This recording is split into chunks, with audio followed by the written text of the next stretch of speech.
만족을 하면서 살고 있지만 약간의 후회되는 부분도 생기더라고요. 그때 당시에는 내가 만약 내 집 마련을 고민하는 지인이 내 주변에 있다면 뭐 동생, 친구, 뭐 언니 뭐 이렇게 했으면 좋겠다. 이거는 진짜 꼭 말해주고 싶다. 이런 느낌으로 준비를 했으니까. 네, 오늘 영상은 내 집 마련 잘한 점, 후회하는 점, 집 마련에 대한 생각을 좀 허심탄회하게 풀어보도록 하겠습니다. 요즘 뉴스에서 서울 아파트 불장이다 이런 얘기 많이 들으셨죠? 그리고 7월부터는 스트레스 DSLR 시행으로 인해서 아마 대출 규제도 조금 더 조여질 예정입니다. 그렇다 보니까 이 대출 막차를 타기 위해서 더더더 서울 거래량이 활발해지고 그로 인해서 집값이 많이 오르고 있는 상황인 것 같아요. 뭐 내 집 마련을 계획하고 계셨던 분들은 조바심이 많이 나실 것 같아요. 나 아직 거래 못했는데 서울 아파트 이렇게 올라버리면 어떡하지? 이럴 때일수록 조금 더 신중하게 좀 한 발짝 떨어져서 이런 상황에서 조금 도움이 될 만한 이야기를 좀 더 드리고 싶어서 오늘 영상을 준비를 했습니다. 집 마련을 한 배경을 먼저 짧게 말씀드리고 갈게요. 저는 우선 실거주 내 집 마련을 했고요. 지금 작년 하반기에 입주를 해서 살고 있습니다. 한 반년 정도 된 것 같아요. 집을 사게 된 계기는 제가 어느 정도 의미 있는 시드가 모였다고 생각을 했을 때 부동산 공부를 시작을 했어요. 재개발, 재건축, 청약, 뭐 아파트 투자 굉장히 여러 가지 분야를 다양하게 공부를 했고 투자냐 내 집 마련이냐 이런 고민의 기로에 섰었는데 당시에 월세살이를 하고 있었고 이 월세살이를 벗어나서 좀 내 집에 갖고 싶다 이런 안정감을 갖고 싶다 이런 마음이 굉장히 커서 내 집 마련을 선택을 했습니다. 내 집 마련에 대한 생각이 조금 더 컸었던 이유는 이 부동산 공부를 하면서 월세, 전세 시스템에 대한 어떤 실체?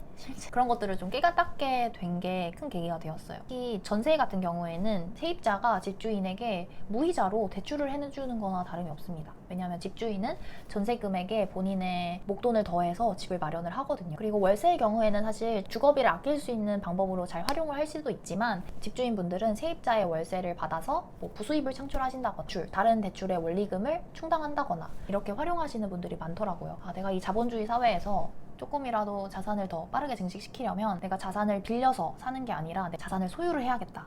빨리 소유를 해야겠다. 이런 마음이 굉장히 컸습니다. 그래서 월세살이를 벗어나고 자산을 개타기 위해서 실거주 내 집 마련을 선택을 하게 되었어요. 우선 저는 생애 최초 대출을 활용을 했고요. KB 시세의 80%까지 대출을 받을 수 있었습니다. 제가 급매물로 잡은 아파트여서 KB 시세보다 제가 산 가격이 저렴했어요. 시드를 예상보다 많이 아껴서 집을 구입을 할 수 있었습니다. 그 이후에 굉장히 만족을 하면서 살고 있지만 약간의 후회되는 부분도 생기더라고요. 그 후회되는 부분 첫 번째는 바로 국평, 국민평수 59 혹은 84를 살 걸. 제가 구입한 아파트는 59, 84는 아니고 그것보다는 조금 소형 평수의 아파트를 구입을 했습니다. 저는 1인 가구고 혼자 살기에는 충분하겠다 이런 마음으로 선택을 했거든요.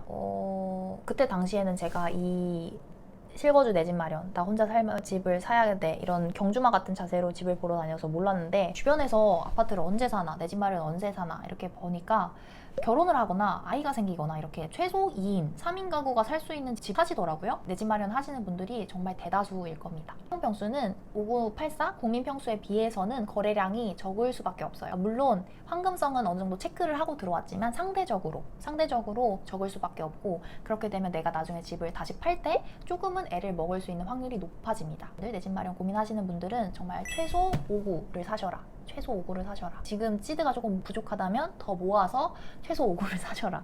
이렇게 말씀을 드리고 싶어요. 그리고 또 한 가지가 소형 평수가 확실히 59나 84에 비해서는 상승폭이 적습니다. 작년에는 집이 모두 떨어져 있는 상황이어서 제가 체감을 못했는데 지금처럼 서울 불장 이런 얘기가 나오니까 확실히 59 이상이 빠르게 오르더라고요. 이 부분도 참고를 하셔서 선택을 하셨으면 좋겠습니다. 두 번째는 더 모으고 살 걸. 제가 내 집 마련에 대한 꿈, 목표, 그리고 어디든 투자하고 싶은 마음, 그리고 마음에 먹으면 꼭 해내야 되는 그런 저의 성격, 그리고 일단 앞뒤를 재지 않고 지르는 저의 성격 때문에 저는 지금 돌아봤을 때는 조금 이른 선택을 하지 않았나 싶습니다. 조금 더 모아서 조금 더 좋은 입지에 조금 더 좋은 더 큰 평수의 집을 샀으면 어땠을까 하는 마음이 들어요. 저와 같은 너무 목표가 강해서 이런 이유가 아니더라도 지금 이렇게 서울 불장 나 이거 집 안 사면 안 되는 거 아니야? 나 포모 이런 포모의 감정을 느끼시는 분들은 너무 조바심을 갖고 선택을 하지 마시고요. 이럴 때일수록 더 시드를 더 모으고 또 더 임장을 많이 다니고 시장이 어떻게 돌아가는지도 한번 확인하시는 계기가 됐으면 좋겠습니다. 대다수의 2030 분들은 이런 내 집 마련이 굉장히 인생에서 가장 큰 투자일 수 있잖아요. 그럴 때일수록 진짜 천천히 신중하게 진짜 100만 번, 1000만 번 더 고민해서 선택을 하는 게 맞다고 보기 때문에 꼭 신중하게 결정을 하셨으면 좋겠습니다. 그래서 얼마를 모으고 사는 게 좋을까요? 이런 질문을 만약에 하실 수도 있잖아요. 서울 5구 이상을 구입하시는 게 좋다고 보고, 지금 좀 괜찮은 급지 5 정도는 한 7억, 8억대 정도 하더라고요. 최소. 그러니까 생애 최초 대출을 최대 6억을 껴서 살 수 있으니까 2억은 있어야 서울 5구 아파트를 살 수 있는 겁니다. 이건 물론 현재의 기준입니다. 현재의 기준이고 앞으로 집값이 오르면 또 달라질 수 있겠죠.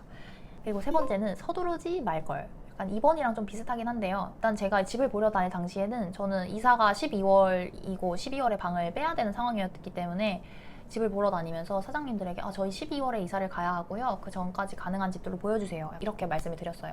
그러니까 저희가 이사 날짜가 정해져 있고 거기에 맞춰서 진행을 해야 되기 때문에 부동산 사장님들의 푸시가 굉장히 더 강해졌습니다. 내가 좀 여유 있는 상황에서 아직 뭐 이사 날짜가 정해진 거 아니고 한번 보러 왔어요. 이렇게 말씀드렸으면 저에게 강하게 영업은 하지 않으셨겠죠? 확실히 부동산 사장님들이 이 집 진짜 곧 팔릴 거고 지금 이 가격에 절대 못 사고 앞으로 집값은 더 오를 거고 진짜 지금이 기회다, 이렇게 굉장히 강하게 영업을 많이 하셨어요. 부동산을 처음 구매하러 간 사회초년생 2030 분들은 그런 상황에서 진짜 이게 맞나? 부동산 사장님들 하시는 말이 맞나? 조금 흔들릴 수도 있을 것 같아요. 충분히. 왜냐면 그 지역에 대해서 더 잘 아는 건 부동산 사장님이기 때문이죠. 조급하게 가시기보다는 일단 첫 번째는 그 지역 내가 관심 있는 단지에 시세, 그리고 실거래가가 어느 정도에 형성되어 있는지, 그리고 한 달에 거래는 어느 정도 되어 있는지, 하락장일 때도 거래가 잘 이루어지는지 이런 것들도 다 파악을 하시고요. 다음에 그 단지가 포함되어 있는 지역을 한번 쭉 둘러보시고, 그리고 아파트 단지도 한번 걸어보시고 그 다음에 부동산 사장님을 마주하시는 걸 추천드립니다. 그래야지 내 지역에 대한 이해, 아파트 단지에 대한 이해, 그리고 어느 정도 가격에 얼만큼 거래가 되는구나, 이런 지식이 있어야 부동산 사장님이 어떤 말씀을 하셨을 때 부동산 사장님들의 말을 어느 정도 걸을 수 있거든요. 잘한 점도 이제 말씀을 드려볼게요. 첫 번째, 제가 내 집 마련하면서 잘한 점은 인테리어를 최소화한 것입니다. 신혼집을 꾸미시건 처음으로 내 첫 집을 가지시는 분들은 인테리어 이제 상담을 받으러 가면 욕심이 생기실 수밖에 없어요. 이거 조금만 더 주면 더 좋은 거, 조금만 더 하면 요즘 유행하는 인테리어를 할 수 있는데 어떻게? 더 끌어서 해야 될까? 이런 생각이 드실 수 있거든요. 그때 30대 분들이 내 집 마련을 하시면 이 집에서 평생 살 확률은 저는 현저히 낮다고 생각합니다. 언젠가는 팔 시점이 올 수 있기 때문에 기본적인 인테리어만 갖추고 들어가셔도 충분히 살만하다, 살 수 있다. 나중에 집을 팔 때 내가 3천만 원 들여서 인테리어 했으면 그 값을 다 받아서 팔 수도 있지만 아니게 될 수도 있어요. 인테리어 비용은 어느 정도 감가상각이 또 되기 때문에 그 비용을 온전히 다 받으면서 팔려고 하면 집 파는 게 쉽지 않을 수 있다. 그렇기 때문에 진짜 최소한 내가 살기 불편하지 않은 정도, 하지만 깔끔해서 나중에 집을 팔기에는 무리가 없을 정도로만 인테리어를 하시는 게 저는 더 현명하다고 보고요. 그리고 또 한 가지는 너무 과한 인테리어, 그리고 유행하는 인테리어, 너무 개성이 가능한 인테리어는 지양하시는 게 좋습니다.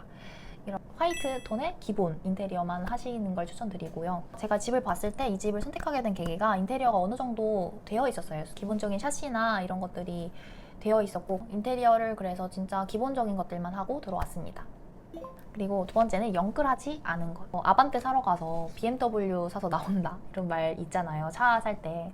전 집도 마찬가지인 것 같아요. 제가 집 보러 다닐 때 5천만 원만 더 주면 어디를 살 수 있대, 1억을 더 주면은 더 큰 평수로 갈 수 있대, 이렇게 되니까 욕심이 이렇게 끝이 없더라고요. 물론 내 현 시점에서 가장 좋은 집을 사는 게 맞긴 합니다. 하지만 저는 이거에 대한 전제는 대출 원리금을 내가 감당 가능한 수준의 대출만 껴서 살 수 있는 집이라는 전제가 꼭 붙어야 된다고 생각해요. 예를 들어서 제가 10월에 계약을 하고 12월에 입주를 했는데 굉장히 큰 정치적 이슈가 터졌잖아요. 만약에 제가 연끌을 해서 무리해서 산 집이라면 저는 그런 정치적 이슈가 터지고 부동산 시장이 이렇게 얼어붙고 했을 때 굉장히 멘탈이 흔들렸을 것 같아요. 특히나 직장인분들은 더더욱 이런 심리적 안정감이 더 중요하다고 생각을 해서 감당 가능한 대출만 껴서 집을 사시는 게 현명하다라고 꼭 말씀드리고 싶습니다. 그리고 저는 이렇게 생각해요. 지금 진짜 가장 좋은 집, 무리해서 사는 것이 뭐 무조건 나쁘다 이건 아닌데 조금 천천히 가면 어때? 이런 마음입니다. 결국 이렇게 열심히 돈 모으고 투자를 하고 자산을 내가 증식시켜 나가면 언젠가 부자가 될 텐데, 그게 1년, 2년이 늦어진다고 해서 인생에 큰 문제가 생기는 건 아니라고 생각을 합니다. 그런 과정에서 내가 마음이 편하면 그걸로 됐지, 이런 생각을 갖고 있습니다. 이제 세 번째는 자금 계획을 넉넉하게 세운 것. 이제 내 집 마련을 하게 되면 내 집 대출을 뺀 집값 있잖아요. 그 비용 외에도 부수적인 비용이 굉장히 많이 들어요. 대표적으로 인테리어를 해야 되시면 인테리어 비용이 있고요. 그리고 취득세라고 해서 부동산 구입하실 때 내야 되는 비용도 있고, 그리고 법무사를 끼고 등기를 치는 분들이 많기 때문에 그런 등기 비용, 법무사 비용도 들어가고, 또 부동산 사장님께 복비도 드려야 되잖아요. 그런 비용도 있고, 이 비용이 특히나 인테리어를 하셔야 되는 집이면 예상보다 훨씬 더 많이 들 수가 있습니다. 저는 최소한만 하기로 마음먹고 선택을 했는데도 내 생각보다, 내 예상보다 훨씬 더 많은 돈이 들더라고요. 그 기준은 제가 집값의 한 10% 정도는 여유 자금으로 가지고 있으시기를 추천드립니다. 그래서 정리를 하자면 취득세, 법무비, 복비, 인테리어 이런 것까지 다 해서 저는 약 2,500만 원 정도 추가 비용이 발생을 했습니다. 또 마지막으로 한 가지 더 말씀드리고 싶은 거는 2030 세대 분들이 만약에 내가 이직을 계획하고 있다거나 직장을 옮길 가능성이 조금이라도 있으신 분들은 실거주 내 집 마련은 조금 더 신중하게 접근하셨으면 좋겠어요.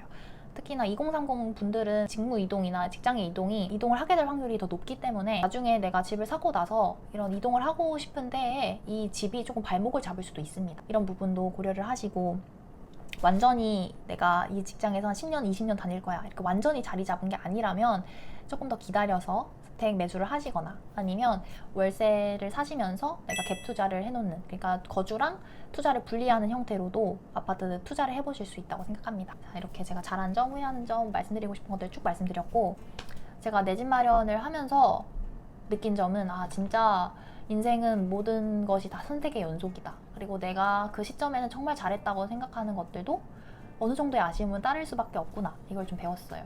내가 그때로 돌아간다면 그것과 다른 선택을 했을까?